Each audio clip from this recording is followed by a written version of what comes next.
this is an iHeart podcast. Guaranteed human. Hey, this is U.S. Olympic gold medalist Tara Davis-Woodhull. And I'm U.S. Paralympic gold medalist Hunter Woodhull. As athletes, our lives are about having a clear path. And a team that you can absolutely trust. So when it came to getting the best mortgage, we chose PennyMac. PennyMac is proud to be the official mortgage provider of Team USA and you. Learn more at pennymac.com. PennyMac Loan Services, LLC, Equal Housing Lender, NMLS ID 35953. Licensed by the Department of Financial Protection and Innovation under the California Residential Mortgage Lending Act. Conditions and restrictions may apply. This is Radhi Devlukia from A Really Good Cry. I absolutely love getting outside, whether it's a quick walk or a mindful few steps between meetings, or even a longer run to just clear my head. But the one thing that can really ruin that for me is shoes that just don't feel right. That's why I started wearing Ultra Running. With the Ultra Fit, every step feels comfortable, balanced, and strong. Like my feet can finally move freely. What really stood out to me was the roomy toe box. My toes actually now have room to spread out, which makes movement feel more natural and comfortable. And when your feet aren't cramped, you feel more balanced, like every step has a strong, stable foundation. I've noticed that with extra space, my foot muscles get to work building strength, so I can actually move with more confidence. Ultra fits and moves with you no matter your pace or your goals. Beginner or marathon runner, they've really become my go-to for any kind of running or training, and I always feel like my feet can do exactly what they're meant to do. Feel the difference by visiting ultrarunning.com and use my code CRY10 for 10% off. That's ultra, A-L-T-R-A, running.com. Experience Ultra and stay out there. Support for the show comes from Public, the investing platform for those who take it seriously. On Public, you can build a multi-asset portfolio of stocks, bonds, options, crypto, and now generated assets, which allow you to turn any idea into an investable index with AI. It all starts with your prompt. From renewable energy companies with high free cash flow to semiconductor suppliers growing revenue over 20% year over year, you can literally type any prompt and put the AI to work. It screens thousands of stocks, builds a one-of-a-kind index, and lets you backtest it against the S&P 500.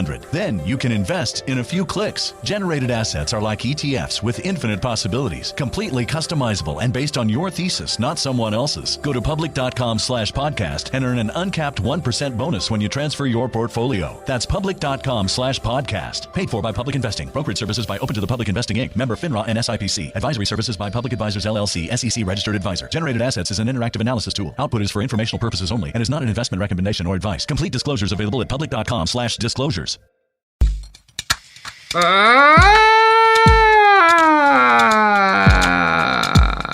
Merry Holidays, it's behind the Chris Bastard Miss Robert Evans here, podcast God. With me today is Margaret Killjoy and Sophie Lichterman. Margaret, how are you doing? I'm good. I'm here for the Christmas song special. Isn't what we're going to do is just sing Christmas carols? That's right. We're going to sing the version of Frosty the Snowman that I wrote while on an acid trip that takes 7.5 hours and is largely a retelling of the Ring cycle. Okay. So, yeah. Also, extremely pornographic. So if you have children listening, you need to get them away. It is actually a crime in 37 states for them to listen to my version of Frosty the Snowman. Yeah.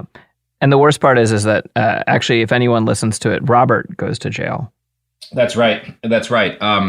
So, Margaret, you will be here to do the 26-minute long kazoo solo, which I'm very excited about. I brought bells. Oh, you did actually. You do literally have bells. Sweet silver bells. Bells that are perfect for ringing in Christmas, which is great because this is our yearly Christmas episode. Now, Margaret, normally for Christmas, we do a non-bastard, right? Like we do a hero to kind of pep everybody up at the end of the year. But last year, and this year, really, you launched a podcast called Cool People Who Did Cool Stuff that's basically a regular weekly version of the Christmas podcast, of the Christmas episodes that we used to do. So this year I'm doing something a little different, something we've never done before, which is we're going to be covering a group of people who were rad as shit for 80% of the story, and then things take a dark turn.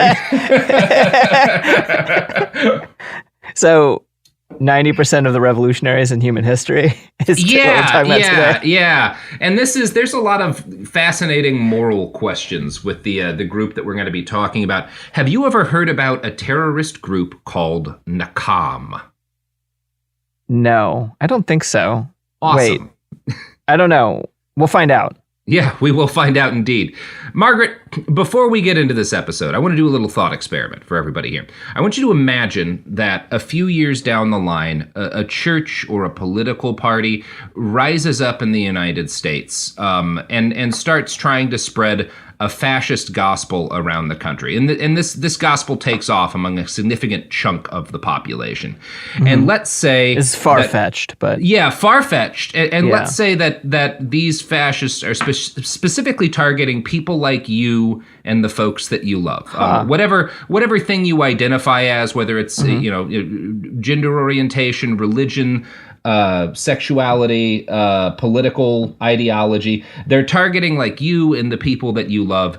And let's say, imagine they get into power, right? Maybe it's a coup. Maybe they actually just straight up win an election, but they get into power and a lot of violence falls, a tremendous amount of violence. And you lose a lot of the people that you love most in the world, virtually all of them, over a terrifying period of years and years of violence. Now, being fascists, they do eventually lose, which is what always happens to fascists. And at the end of that period, you and the folks who have survived are hardened, are a lot better at doing violence, and are thinking, who do we make pay for this, right? Who is it moral to punish for this? Obviously, the ringleaders, right? The people that were leading the movement, the people who did death squad shit, the people who were actually carrying out the killings. But what about the churches full of clamoring extremists? What about the civilians who supported the movement and bayed and howled and cheered as they committed their murders? To what extent are those people guilty? Right? Is it wise to just let them all live because the war's over? Or by doing that, are you potentially endangering your remaining loved ones even more? Because if there's not consequences, is it the case that maybe they'll do it again? So that's a question to keep in your mind, right? Okay. As we start to talk about Eastern Europe in the late 1930s and early 1940s. That was a fun time to be around. Yeah. So that's what we're going to be talking about. And specifically, we're going to be really focusing on one individual today, a pretty fascinating fellow named Abba Kovner. He was born Abel Kovner on March 14th, 1918, just as the First World War was ending, in a town called Sebastopol on the southern tip of Crimea. Now, if you've casually glanced at European history, you will know that the southern tip of Crimea in 1918, as a Jewish person, is a pretty rough place to be. That is not one of the top places and times I would choose to be born. Now, Abel's parents weren't quite Orthodox Jews. In The Fall of a Sparrow, a Stanford biography of Kovner, they're described as moderately traditional. I don't entirely know what that means, but that's kind of the way in which they're generally described by the best biographer Kovner has. Now, Sebastopol did not have a large Jewish population. This is not a city that has like a particularly significant sizable community in it. And in Tsarist Russia, which, is what Kovner's parents had lived under right up until about 1917, the ability of Jewish people to hold jobs had been strictly limited, right? You can't really teach at colleges if you're Jewish. At least you're heavily limited from doing it. They have quotas. There's a lot of different jobs you just can't do. There's an apartheid system really in most of Tsarist Russia. Now, luckily for Abba, by the time he's born, the Tsars are out of power. And his family he comes into a fairly affluent family. They're large and they're extremely close. His father had been an expert appraiser of antique jewelry. Is this, with the revolution of 1917, did Crimea, what happened to Crimea? Did it get into the USSR? Did it do its own thing? I don't know enough about. It's part of the USSR. Yeah. Okay. But also 1918, things are a lot less. They're not very USSR at that point. Yeah. They're still kind of war-y. Moving along, right? Yes. Yeah. And his family is moderately well off. One of Abba's earliest memories is sitting around the table at a family dinner and admiring his grandmother's pearl necklace, which had been in the family for 150 years. So he has not just a large family, but a family that they have managed a lot of continuity between the generations, which is not necessarily the most common thing in this part of Russia because of how many pogroms there are, because of how common the violence is. The fact that his family has like managed to keep these things in their possession for so long says a lot, right? Yeah. Abba is a very smart child. He is pretty much universally regarded as having been particularly a brilliant artist and very charismatic. Everybody really likes this kid. He's very inclined to the arts, particularly poetry. And his family members recalled he had a unique ability to memorize and recite things that he'd read. And he would do this to keep everyone entertained, especially during holidays and family gatherings. He would read books and then he would recite them to his family as like, you know, basically it's the early 1900s in Sebastopol. They don't have like TV or radio. This is the best entertainment you're going to get. I saw this YouTube video. This is what I learned. Mm-hmm. Yeah, normal. Yeah. Only bearable. Yeah, only bearable. Yeah, he's like describing Andor to everybody in his during like the Seder or whatever. Because this is the difference, right? Like if you describe what happened in Andor, it sucks. But if someone were to just act out Andor in front of everyone, that would rule.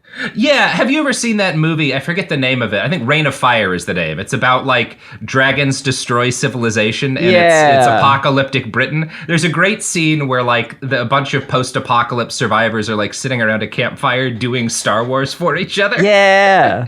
Yeah, see that rules. Acting it out is great. Yeah, that's what Kovner's doing. He's very creative. Everybody finds him very entertaining. Now, this is, again, 1918. Rough time to be anybody in Sebastopol, but particularly Jewish. And his dad is arrested by Soviet secret police when he's 4 in 1922. This is because private commerce was forbidden in the Soviet Union. Obviously, in the earliest stages, kind of after the Tsar's fall, it's possible, you know, business and stuff continues in regions. It's not like evenly distributed at this point. But by the early 20s, the Soviet state is kind of starting to lock into place. And he gets fined for his bourgeoisie decadence as, you know, being a jewelry guy. And he's put in prison for several months. This has probably had, or at least his biographer, who is, I should say this right now, his biographer is like super pro-Israel. And a Zionist. His father is also a known Zionist. And when I say this, all of these folks that we're going to be talking about in the 20s and stuff are Zionists. That doesn't mean entirely the same thing that it does to this day. In part because a lot of Jews who are Zionist in this period are also socialist or also communist and are less thinking about, I want to establish, you know, a state of Israel as it currently exists, which is, shall we say, deeply problematic. Right. And more, we want to liberate like the Palestinian mandate from the British imperialists and establish a socialist community there, right? And that's kind of the line Abba's father falls in on. His family is very left-wing. One of Abba's cousins is going to found the Communist Party of Israel when that all happens. So like so they are very left-wing, despite the fact that they're somewhat affluent. But Zionism is not allowed in the Soviet Union, right? Because a big part of it is like we're going to, number one, religion is not encouraged in the early USSR in particular. But number two, a big part of it is that like, well, we're not going to stay here, right? Like if you're Zionist, that you pretty fundamentally don't want to stay where you are in the USSR, and they're also not thrilled with that. So that probably played a role in his dad getting arrested, and he stays in prison for months until the family can put together enough money to secure his release, which is interesting to me because he gets arrested for doing commerce and being bourgeoisie, but he also he's too rich, but he's clearly not rich enough. Yeah.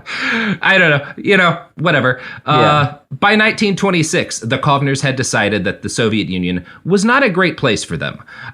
They felt especially since, again, they are fairly religious. And they see kind of not that just their religion, but their nationality is under attack. So they decide to move some place that's going to be a little bit more friendly for them. It's also, again, Sebastopol doesn't have a huge Jewish population. So some of it's just like, well, maybe we'd like to be in a place where there's a larger Jewish community. I'm so nervous about where they're going to move to. Well, they're going to move to a place that never has any problems in the early part of the 20th century, Lithuania. Oh, great. Uh-huh. Yeah. Now, Lithuania is part of specifically they moved to Vilna, which is today the capital of Lithuania, if I'm not mistaken. But back then is part of Poland, right? Yeah. So they are attempting to, and they've got family in the area, right? So they're not just like moving sight unseen. They have a lot of relatives there too. This is a good move, and for a while the family is affluent again, but that period quickly ends because Abba's father seems to be a really generous guy, and in this period, because of the civil war in Russia, because of all of the chaos after World War I, there's a ton of refugees moving into Vilna, right? And his dad kind of spends money faster than he can make it, helping out other refugees in the area because he's a pretty nice guy. Yeah. Abba, goes to a Hebrew school, and then he goes to an art university when he graduates. I think it's called a gymnasium. I don't entirely. I believe that's broadly speaking like a primary school. That's my impression, but I always get confused whenever I'm in Europe and people talk about going to gymnasium. Look, everyone does schools wrong, but Europeans particularly do schools wrong, and I think it's okay to admit that. They at least name them wrong. However, they name them very wrong. I think the U.S. overall does schools a little bit wronger. Yeah, I hate the word gymnasium, and I'm angry at them. So yes, that's fair. I'm biased here. Yeah. But he goes to a Hebrew school, and then he goes to an art university. And he is studying, I think, specifically poetry, and he's actually being published as a poet. He's quite good. Yeah. And he's studying poetry when things in Europe start to take, well, I say start to take a dark turn. He is in Vilna in the 1920s. Yeah. It's been dark for a while, but they start to get a lot darker in the early 1930s. And again, Vilna is a part of Poland that is smack in between Russia, which has just gotten through a civil war that's killed millions, and Germany, which has just gotten through like a famine that killed like 1 million people after World War I, and they're on this slow road to fascism. It's a terrible place to be. And they're about to get split up between the two nations. Boy, are they ever, Margaret? Are going to agree to invade together and then hold joint fucking parades. It is going to be it's not, again, one of the worst places you could possibly be in this period of time. Yeah. So Abba's father dies in 1932, right as Hitler's rising to power in Germany. Yeah. He's a stressed out guy. I think he's kind of older. It's not uncommon for the man to be significantly older than his wife in this period in time. He dies, and Abba's mother, is forced to support the family by starting a restaurant. And this is very difficult to her because she had a chronic injury to her legs. So his mom is like one of these parents who is like physically disabled and also taking the burden for feeding and supporting her entire family onto herself by starting a restaurant. But she's a very good cook. It is a successful restaurant. Okay. In 1935, when he was 17, Kovner dropped out of Hebrew school, having decided that his studies were useless and the teachers were all old assholes. By this point, he was convinced that he is hard not to like in this period. And he's convinced in this point that his future lay in Palestine as a pioneer. Okay. Now, all throughout Eastern Europe in this period, Jewish communities are watching the spread of radical political ideologies that often adopted anti-Semitism as planks of their belief. Young Jewish people who were paying attention to these trends started to form their own youth organizations. And these are both for a mix of like self-defense and to aid them in carrying out this kind of migration over to Palestine, right? Okay. And not all of them. Some of them are communist organizations that are not Zionist, right? Communist and socialist organizations that are organizing along left-wing lines and plan to stay. That's also a significant portion of this. But all of these Jewish youth organizations are based heavily on the Boy Scout movement that had been launched by Robert Baden-Powell. Because it is a quasi-military movement, right? Yeah. That oddly makes sense. There was a lot of that going on in Europe around that time, where there was a lot of like hiking clubs would be where you would like go learn discipline and marksmanship and hang out with your buds. Yes. So. And it's not hard to see why a lot of Jewish youths in a place like Vilna would be like, yeah, we should probably be like training for some of this stuff, huh? Yeah. It looks like shit might get a lot harder very soon. Yeah. So I want to read a quote from the Jewish Virtual Library about these youth groups. Quote, many Jewish youth affected by the process of modernization, which had begun among Eastern European Jewry, sought a means of maintaining their Jewish identity and culture outside the stifling barriers of the shtetl and the Orthodox Jewish life. On the other hand, they were troubled by the crumbling of the foundations of society around them and by the growing anti-Semitism which threatened their very existence.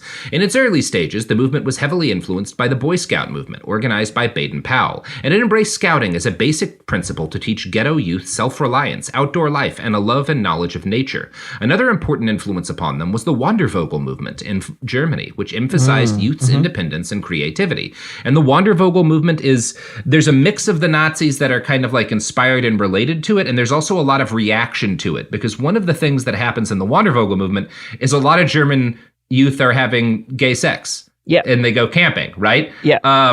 Which is one of the reasons camping is rad. And that is a thing that the Nazis do not like. We'll talk more about the Wandervogel movement. Okay. I covered them a bunch on the Gay Resistance and Nazis episode. And so like, I'm pretty excited about how both the like right and left wing were like deeply part of the Wandervogel movement. Yeah. It's very interesting and messy and cool. And it's a cool fascinating... Yeah, but it doesn't get talked about much. No. This is all stuff that like you people really don't like have the messy to be, shit. No. And it's stuff you have to really be reading your history in order to actually get to. Yeah. But once you do, you realize like, oh, this was central to a lot of what was happening in this period. Yep. So there's a lot of these groups. Some of them are revolutionary and communist in nature. Others are kind of centrist and even conservative and are much more focused on Zionism. And again, when we talk about Zionism in this period, some of these people we're going to like take our own state in Palestine by force. But a lot of them are just, we're probably all going to get killed if we stay here, and like farming in Palestine seems like a better life. So what if we just did that, right? Yeah, and there was like right-wing and left-wing Zionism that are like dramatically different. And then even among left-wing Zionism, I think that there was kind of a split about whether or not they were trying to create a state, whether they were just like basically trying to go live where they were kind of originally from. You know? And where like they wouldn't get murdered. And you do have to, when you're kind of parsing this out, keep that all in mind. They're all aware that they're under the gun here. You know? Yeah, it's really weird to look at this from the current context of Israel being an apartheid state. Great thing. Yeah. But the right wing versus left wing Zionism versus also the left wing anti-Zionists, like all three groups were doing their thing. Sorry, I get really excited about this stuff. And they're all also, there's a tremendous amount of conflict between them. Totally. And we're part of the story today is how a lot of that conflict comes to an end and why. Okay. The specific youth group that Abba Kovner joins is called Hashomer Hatzer. I'm sure I'm not getting that quite right, but it was kind of, I've heard different things. They are a Marxist group. They are a Marxist, like, socialist youth organization. I've also heard them described as kind of like soft socialists. So they're more, compared to the people who are like outright communist revolutionaries. They're a lot more moderate, but they are Marxist, right? They're not just like social democrat. They are specifically using Marxist analysis in their propaganda and the way that they see the world. Okay. Abba's cousin, again, becomes like the founder of the Israeli Communist Party. So this is like a whole thing in his family. Yeah. And it's interesting. He, you might suspect, because his dad gets arrested by the Soviets, because his family has a tough time in the USSR, that there might have been a reactionary strain in them, and they would have like pulled away from those politics. But that's not at all really Abba's, like that's not the tack that he takes. We'll talk about that a little bit in a second. Yeah. But the Hatzomer Hatzer advocated for Jewish people to abandon the industries they'd traditionally worked in places where they were living, and instead become laborers and farmers, so that they'd be able to settle in Palestine one day, and all of that stuff. Some of them had started trying to do this as early as 1919. There are people moving over there. This is how the first kibbutzes get established, right? It's these guys. So by the time World War II is getting ready to kick off, and that's in the background as Abba's joining this group, as he's kind of moving up the ranks, he's becoming a community organizer, he's making propaganda. The Nazis are taking power and consolidating power. You got your light-along knives, you got your Anschluss, you got your war bells starting to ring for the invasion of Poland. Now, on kind of the eve of the invasion of Poland, the Jewish population of Vilna is about 60,000, and it's one of the most cohesive Jewish communities in all of Europe. It hosts what's called the Strassen Library, which is the most famous Jewish library in all of Europe. Abba spent a lot of time in that library, and he spends the years in the run-up to the war kind of throwing his life into the Hashomer Hatzer, and he eventually becomes like one of the leading figures in his local chapter. Okay. This passage from a book about Abba called The Fall of a Sparrow describes him just as the war clouds began to gather in Europe. He headed the local branch, its governing body, and the regional leadership. His physical appearance was also exceptional. He wore his hair long and dressed like the older Hashomer Hatzer members, with his shirt collar rather than his jacket collar uppermost, wide pants stuffed into his socks, and, in later years, into his boots. His dress was influenced by the Bolshevik revolutionaries, and he turned it into his own personal style. Kovner wrote, in exceptionally beautiful Hebrew, a great deal for the group's newspaper, which was posted on the clubhouse wall. His sense of humor was well known in the movement's summer and winter camps. He was as familiar with happiness as he was with sadness, said one friend. He was always an intellectual challenge. He had an original way of asking questions or discussing problems, and impressed everyone with his self-control and seriousness. The younger members admired him, and the movement's instructors recognized his leadership qualities. He radiated authority, they said, 50 years later. And that's one of the things you'll notice about Kovner, because a lot of the people who knew him then get interviewed again, like literally half a century later. Yeah. And there's almost this awe they all had for him. He's just a deeply charismatic young man. Okay. Yeah, he's just one of those people that is kind of magnetic to folks. Which means he could also do terrible things or possibly good things. He could, and it's one thing that he does not seem to have any particular personal desire for power. Which is interesting. He's really focused on organizing, but not focused on kind of like, there's no sort of a cult of personality. He just seems like a deeply likable kid. I don't know. Certainly at this point in time, he's nothing but rad. Yeah.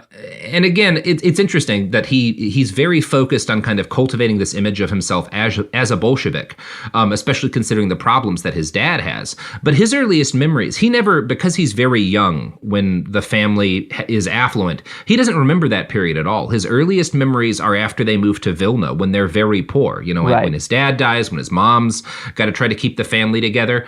And so he is very dedicated to the poor. He's very familiar with kind of like class consciousness, and he's very humanist. He's a secular guy, right? Like he's not particularly religious. He is so he didn't get that Marxist. From his parents, basically. No. Okay. He grows up a committed Marxist who's very aware of like the divide between rich and poor. Yeah.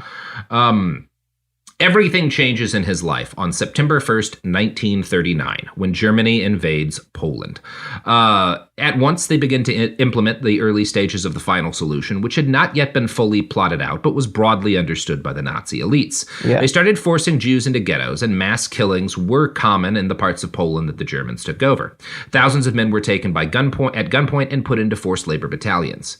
Now, by the terms of the Molotov-Ribbentrop Pact, which is the treaty that the Germans and the Soviets sign before the partitioning of Poland, Vilna is in a portion of Poland that is invaded and occupied by the Soviet Union.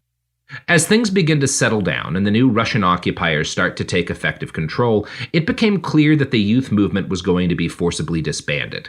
The issue was, of course, Zionism, which the Russians wanted to discourage. Yeah. Rather than risk being split up or disrupted by secret police, Kovner made the decision to have his organization go underground. Officially, the Hashomer Hatzer had ceased to exist. In reality, it was just hiding. Dina Porat, in Death of a Sparrow, writes, The Underground's first task was to find or invent new methods for continuing their activities. As soon as the younger Hashomer Hatzair members understood that they were not being dispersed, but rather that necessity dictated a new modus operandi, they enthusiastically began to construct underground cells.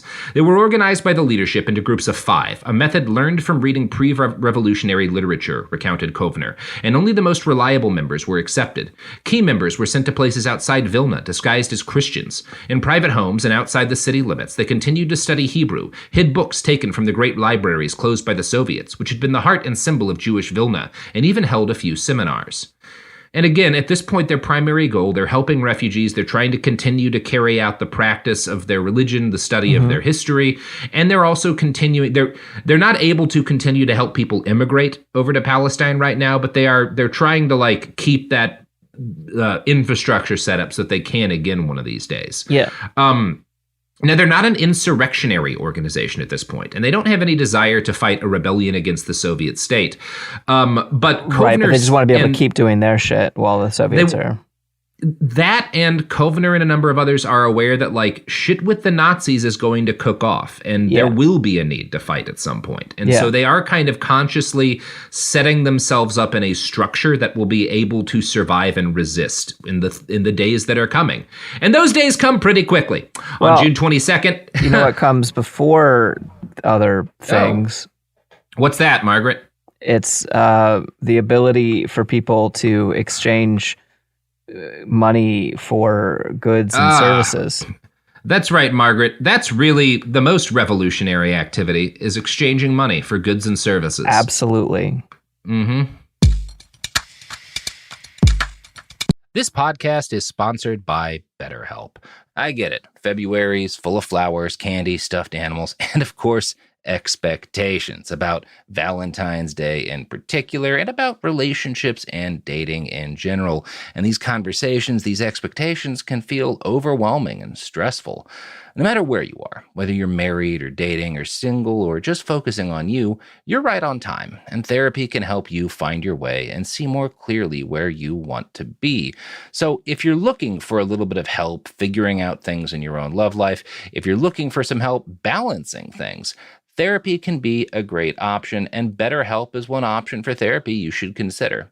BetterHelp therapists work according to a strict code of conduct and are fully licensed in the U.S. BetterHelp does the initial matching work for you so you can focus on your therapy goals. A short questionnaire helps identify your needs and preferences, and their 12-plus years of experience and industry-leading match fulfillment rate means they typically get it right the first time. If you aren't happy with your match, switch to a different therapist at any time from their tailored recommendations. BetterHelp is the world's largest online therapy platform, having served over 6 million people globally, with an average rating of 4.9 out of 5 for a live session based on over 1.7 million client reviews. So sign up today and get 10% off at betterhelp.com/behind. That's betterhelp.com/behind. This is Radhi Devlukia from A Really Good Cry. I absolutely love being outdoors, even if it's just stepping outside for a bit of fresh air between meals or taking a mindful walk to clear my head. But the one thing that can really ruin that is when my feet feel cramped in my shoes. So I switched to ultra running, and honestly, it makes such a difference. What I love most is their signature Ultra Fit Comfort Balance Strength. They have this roomy toe box that lets my toes actually spread and move naturally, so I really appreciate that. And I feel more grounded and balanced with every single step. It's like my feet can finally do their job, using all those little muscles that make me feel stronger the more I move. Whether you are a marathon runner, beginner or advanced, or just getting outside to train, Ultras have become my go-to for running and moving mindfully. They fit so well, they're so comfortable, and they just move with you. Shop now at ultrarunning.com and use my code CRY10 for 10% off. That's ALTRA running.com. Experience Ultra and stay out there.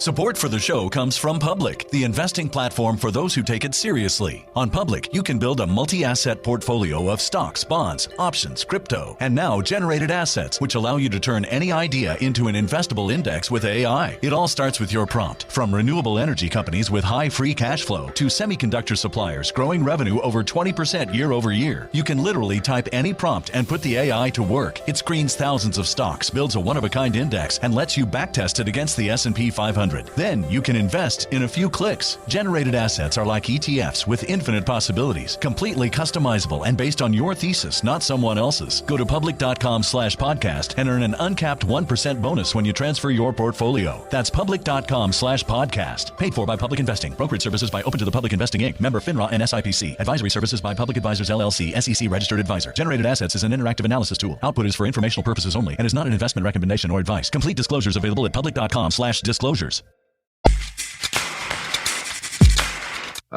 We're back.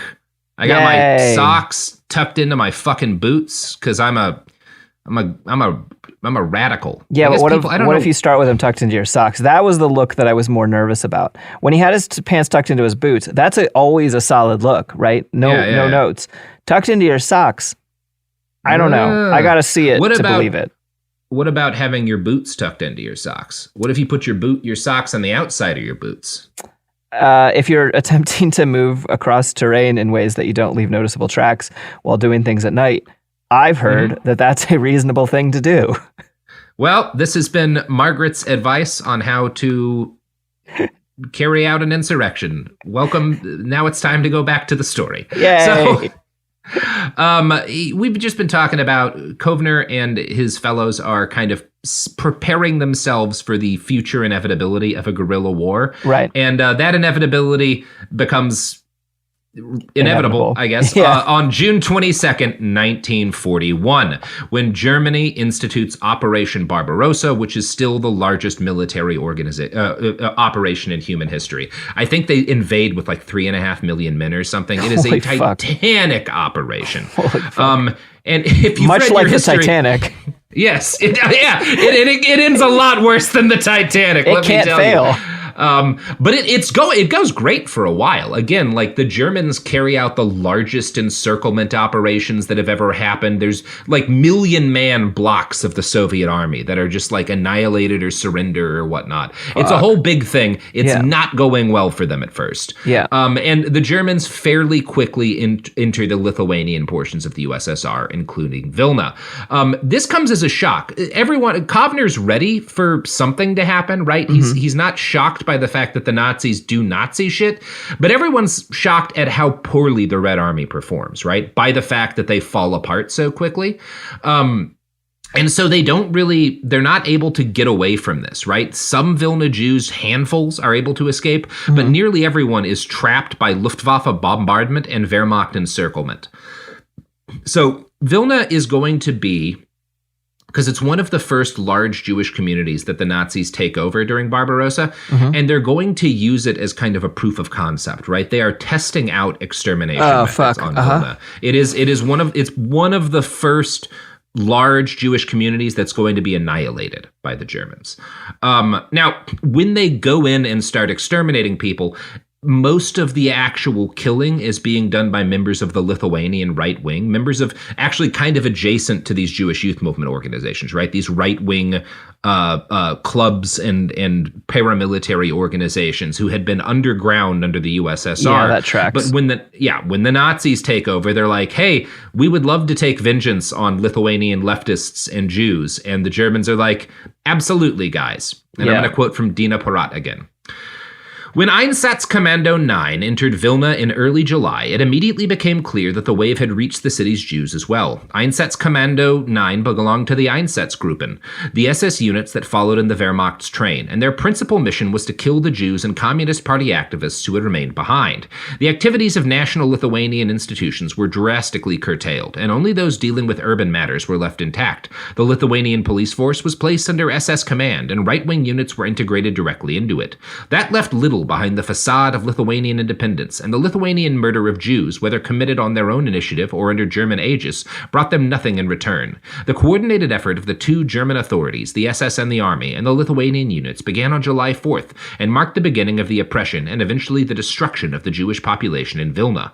The German military government issued decrees, which the Lithuanian urban administration put into operation. The Einsatzgruppen sent Lithuanians to kidnap and murder Jews, sometimes participating themselves, while the Wehrmacht kidnapped Jews for forced labor. The Jews called the Lithuanian kidnappers chapuns, and some were local youths who had received a small bounty from the Germans for every Jew turned in. Hooray. They broke into homes at will, robbed and beat with no fear of retribution, and made the lives of the Jews intolerable. These are the Proud Boy types, right? Yep. And the Oath Keepers and shit, yeah. Well, that's how the Germans are doing it here. It's fitting because, like, when the Nazis take over, they just used the existing police force and then added more right-wing stuff to the existing police force. That tracks. Yeah. Yeah, it completely tracks. There's a lot going on here that, again, is going to become very common among the rest of the areas the Nazis have taken. And it's because, number one, these Einsatzgruppe units are not great at most things. They're certainly not good at anti-partisan conflict. Okay. That's good. There's not a shitload of them. And it's kind of, again, most of them are like, not like the participating in these mass killings like leads to a lot of suicides and drunkenness among the Einsatzgruppe. So whenever they have the opportunity to use locals to do the killing for them, they're going to prefer that just because it kind of preserves German unit strength. Right? Yeah. There's a number of reasons why they do it this way. The Jewish community in Vilna is taken wholly by surprise by this. Many chose to hide themselves in an attempt to survive. Kovner recoils at the prospect of hiding and of fleeing the ghetto. But he does. He's kind of forced to, right? Because members of his organization are like, no, we're going to get killed if we stay here. We have to try to like hide with Gentiles who are friendly elsewhere in the city so that we can take action later. Yeah. Kovner agrees to do this, but he writes that he's covered in shame by the idea of hiding in a closet. He is a fighter. He does not want to be hiding, right? But sometimes you have to make strategic decisions about when and where you fight. Yes, and they do. And he takes shelter in a group in a Dominican a Dominican convent. That's like these nuns, by the way, this is normally a show. Generally, when we bring up nuns on this show, it's very negative. These nuns are based as shit. These are the coolest fucking nuns I have ever heard about. You're gonna love these nuns. Hell yeah. So these nuns take Kovner and a couple of his friends in, and they are, trying to like, he agrees to do this, but while he's locked up, he's sending out letters. He's arguing whenever he gets face to face with someone that we need to get back in the ghetto to fight back and defend like our community. Part of this is because his girlfriend he doesn't get to escape with her. She stays in the ghetto, and for a couple of weeks she's sending him letters about how bad the conditions are, and then the letters stop abruptly and they never pick back up again. And he doesn't know what's happened to her. She's been killed. Yeah. But he's not able to find that out. He has no good information about what's going on. And in the early days, all the Jews in Vilna have are conflicting rumors about the slaughter, because one of the ways the Germans carry out the massacre is they put together a second ghetto, and this provides them with the ability to move large numbers of Vilna Jews without making it seem suspicious. We're not, we're taking you to the next ghetto, and then these guys all get taken out and massacred, right? But they don't have to say we're going to kill all these people, and there's a little bit of plausible deniability, so it stops a panic from taking hold, right? Like happened in Andor in the jail scene. Exactly, like that. So most of these people, which is tens of thousands of people from mid to late 1941, are taken to a place called Ponary, which had previously been a picnicking spot, and they were gunned down and tossed into mass graves. Most of the actual killing, again, is done by Lithuanian right-wing partisans. One local witness to the slaughter later wrote, 11th July, lovely weather. It's hot out. There are white clouds and a gentle breeze. Shooting can be heard from the forest, presumably from training. The shooting started at 4 p.m. Then I was informed that many Jews were transported to the forest via the road to Grodno and were then shot. This was the first day of executions. A depressing feeling. The shooting stopped at about 8 in the evening. For the Germans, 300 Jews are 300 enemies of humanity. For the Lithuanians, 300 Jews are 300 pairs of shoes, trousers, and clothes. Damn, that's such an interesting way of breaking it down about the Germans hate the Jews and we just want to steal all the shit from the Jews. Yep. That is a big part of what is happening here. Yeah. So that's good. when the Germans occupied Vilna, the ghetto has, again, a population of 60,000. I've also heard 80,000 because of the refugees. There's not like a census, right, being taken that's particularly good. By December of 1931, though, less than a third remained. 41? There's like 20 to 30. Yeah, December of the same year. Okay. So in less than a year, they go from 60, 70,000 people to 20-ish thousand. Cool. Because of how many are massacred. But while these massacres are occurring, because the Germans, there's some plausible deniability, and there's not like the internet, social media, there's not like a lot of good ways to figure out what's happening outside your door. Yeah. So a lot of Vilna's Jews still don't believe that the annihilation is being carried out. Yeah. This happened in Warsaw, part of this too. Well, and part of why they don't believe it is they have friends and relatives over in Warsaw. And at this point in time, a lot of the correspondence that the Vilna Jews are getting from their relatives in the West is that, like, yeah, there was some killing earlier, but it's calmed down, and, like, we think it's going to be okay. Yeah. And again, this is also, we're talking centuries of Jewish history where, like, yeah, there will be these eruptions and there will be massacres, but then things will calm down again. Yeah. We have to deal with some bullshit laws, but, like, we don't get wiped out, right? And that's kind of what people think is happening. And so there's this belief among a lot of this, even though a lot of people have been killed, that, like, it's not going to be as bad as it clearly is. Yeah. And this, again, I'm saying this, these people are not, like, irrational, they're not weak, they're not shitty. They're dealing with an unprecedented situation, right? Now, as early reports of German atrocities start to leak out in the middle of 1941, the standard belief, so there's this group, and this is every ghetto, right? There's an organization called the Judenrat, which is, rat is like it's spelled rat, like the animal, but it's like a governing council, right? This is just like a general word in the area. And the Judenrat is the governing council of the ghetto, right? And the Nazis endorse and establish Judenrats in the ghettos that they take, control of. Yeah. And to make people think that they have any control over their own lives. Yeah. And it's a mix of some of these guys who are part of the Judenrat are, as with you find in any community, like self-serving assholes who they get better kind of conditions and better food by doing this.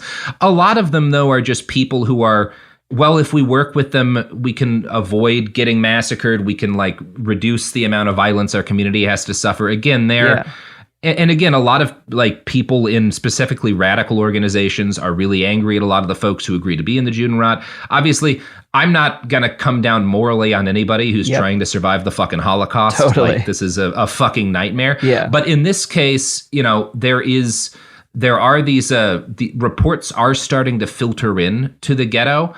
And the Judenrat's official line is that the killings that have occurred outside of Vilna are the results of an isolated, crazy German commander, not a broad policy of genocide. And it's going to be okay, right? Their job is to keep everybody calm. Right. And that's what they're trying to do. I feel like the Judenrat is like, in the end, it was the wrong call, right? Yeah. But they didn't know it was the wrong call. The people who joined it, at least, again, the only one I've, like, looked at is the one in Warsaw. Yeah. And it was like a lot of the people who were part of the Judenrat were like, yeah, this is how we think we will best survive this intact. And they were wrong. But they were wrong. But they didn't, there was no way to know they were wrong besides, like... Yeah. Yeah. They're not wrong because, like, they were bad people or whatever. They're wrong in part because this was not, in a lot of times in which Jewish communities had faced danger in the past, stuff like this had been the right thing to do. Yeah. Right? Had been the thing that preserved the community. Yeah. This is just an unprecedented time. They are wrong, but I have no interest in morally judging any of the people making decisions. But you know who will morally situation. Judge you? Oh, the products and services that support this podcast, Margaret. Yeah. They think all times are precedented. Yeah. As shit. And they don't care about you. Yeah. But that's because we care about them. It's a one-way. Yeah. It's like an anxious versus, it's like an attachment style problem, that we have with ads. Oh, I would just say that we have so much love for them that there's no cosmic space for them to love us left. It's our fault. Yeah, it is our fault. Yeah. This is Radhi Devlukia from A Really Good Cry. I absolutely love being outdoors, even if it's just stepping outside for a bit of fresh air between meals or taking a mindful walk to clear my head. But the one thing that can really ruin that is when my feet feel cramped in my shoes. So I switched to ultra running, and honestly, it makes such a difference. What I love most is their signature Ultra Fit Comfort Balance Strength. They have this roomy toe box that lets my toes actually spread and move naturally, so I really appreciate that. And I feel more grounded and balanced with every single step. It's like my feet can finally do their job, using all those little muscles that make me feel stronger the more I move. Whether you are a marathon runner, beginner or advanced, or just getting outside to train, Ultras have become my go-to for running and moving mindfully. They fit so well, they're so comfortable, and they just move with you. Shop now at ultrarunning.com and use my code CRY10 for 10% off. That's ALTRA running.com. Experience Ultra and stay out there.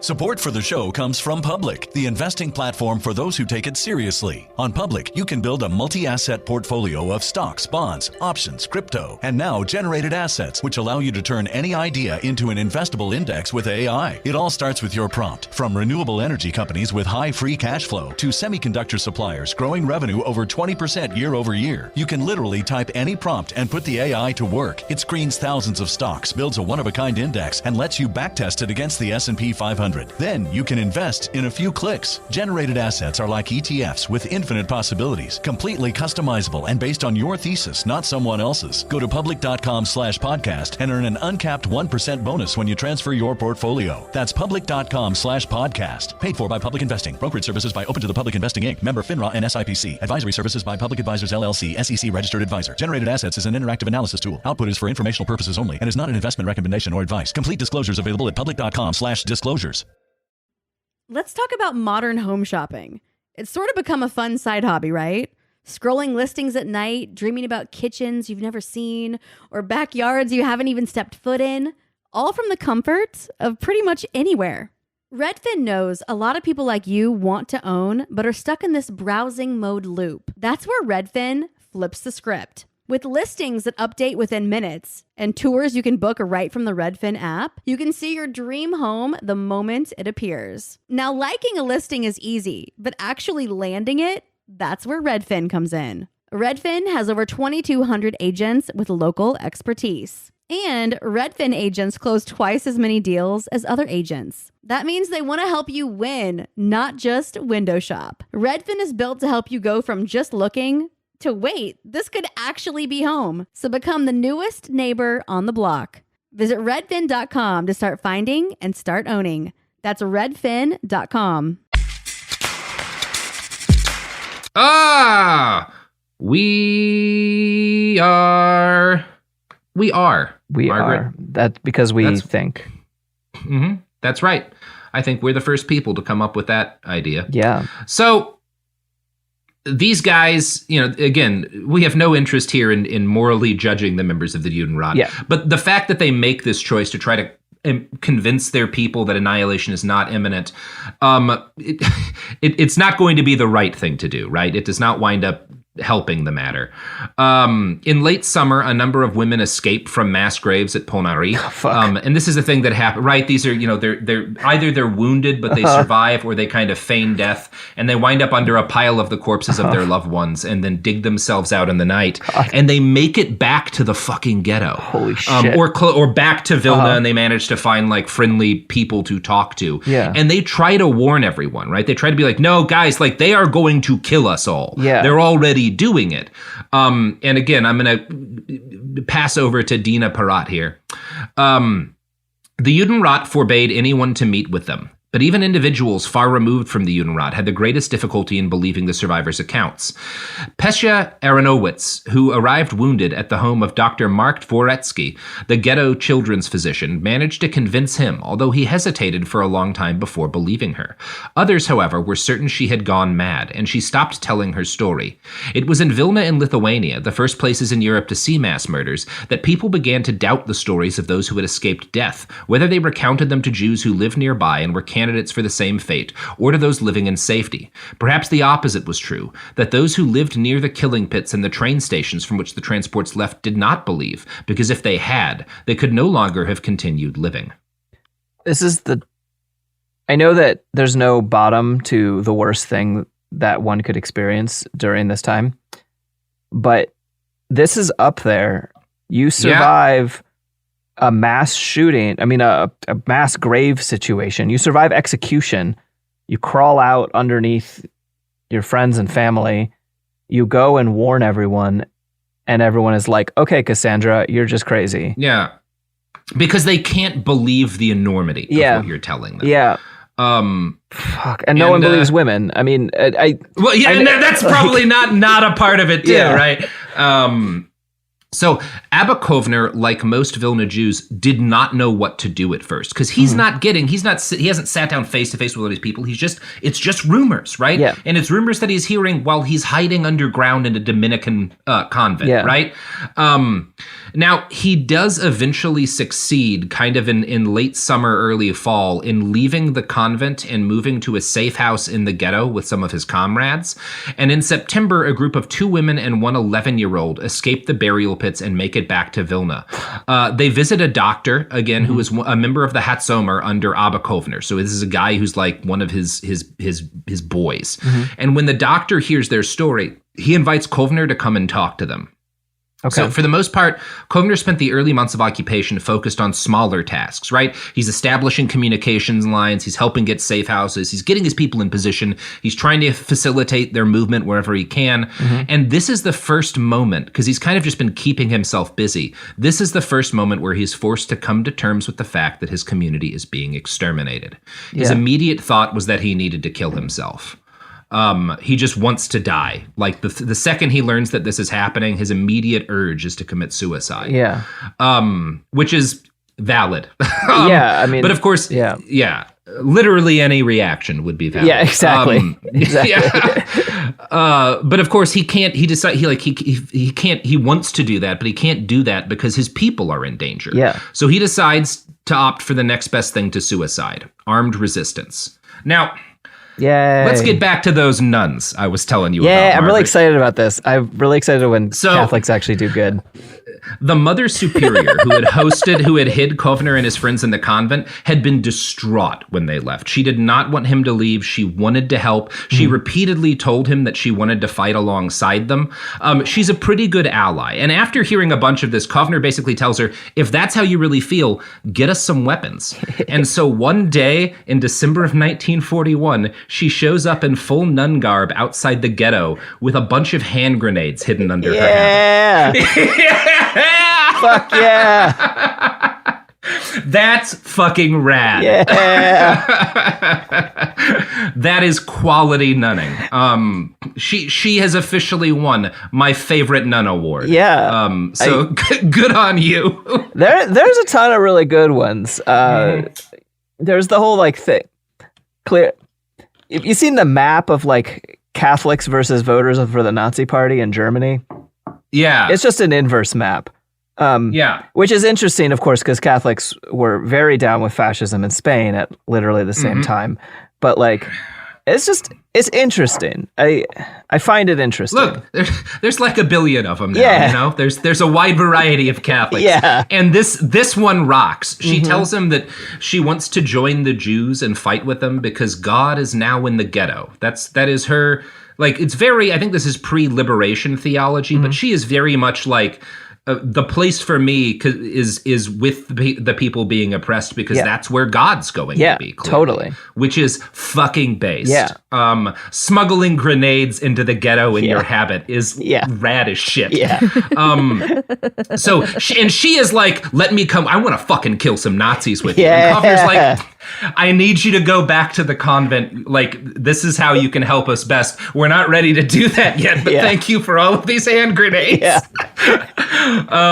He later wrote, quote, I mixed in with the column of Jews returning from their day of forced labor. I felt my soul torn. What would happen if the grenade, fell from my hand, or if I tripped and fell, and because of me, a whole community were to trip and fall as well? Till that day, I had never touched a hand grenade. I didn't know how to use one. So he's got some weapons now. He doesn't really know what to do with them. That's a process, right? Yeah. So while he and his partisans plan for their first attacks against the German occupier, Kovner puts it upon himself, now that he knows what's happening, that he knows the stakes are complete annihilation, he takes it upon himself to put out a warning to the rest of Europe's Jews. The mass killing of the Holocaust had started in Lithuania, and Vilna's Jewish community was among the very first to be wiped out. Jews further west still had no idea what was coming for them, and the international community knew even less. He had to warn them. So the same month he gets those grenades, December of 1941, Kovner writes a message that is soon smuggled into ghettos all across the East, particularly in Poland, and makes its way out of Nazi Europe and across the world. I'm going to read it to you now. Jewish youngster, do not trust those that deceive you. Of the 80,000 Jews in the Jerusalem of Lithuania, Vilna, only 20,000 have survived. In front of our very eyes, they tore our parents, our brothers, our sisters from us. Where are the hundreds of men who were abducted for labor by the Lithuanian kidnappers? Where are the naked women and children who were taken from us on the terrible night of the provocation? Where are the Jews who were taken away on Yom Kippur? Where are our brethren from the second ghetto? Whoever was taken out of the ghetto gates never returned again. All the roads of the Gestapo lead to Ponary, and Ponary is death. Hitler is plotting to annihilate all the Jews of Europe. It befell the Jews of Lithuania to be first in line. Let us not go like sheep to the slaughter. It's true, we are weak and defenseless, but the only response to the enemy is resistance. Brothers, it is better to die as free fighters than to live at the mercy of murderers. Resist to our last breath. Yeah, I fucking like this guy.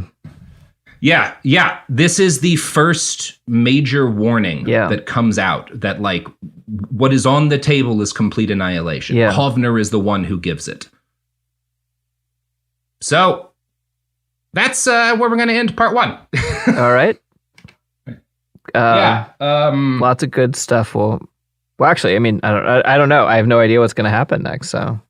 This is a fascinating story, Margaret. Yeah.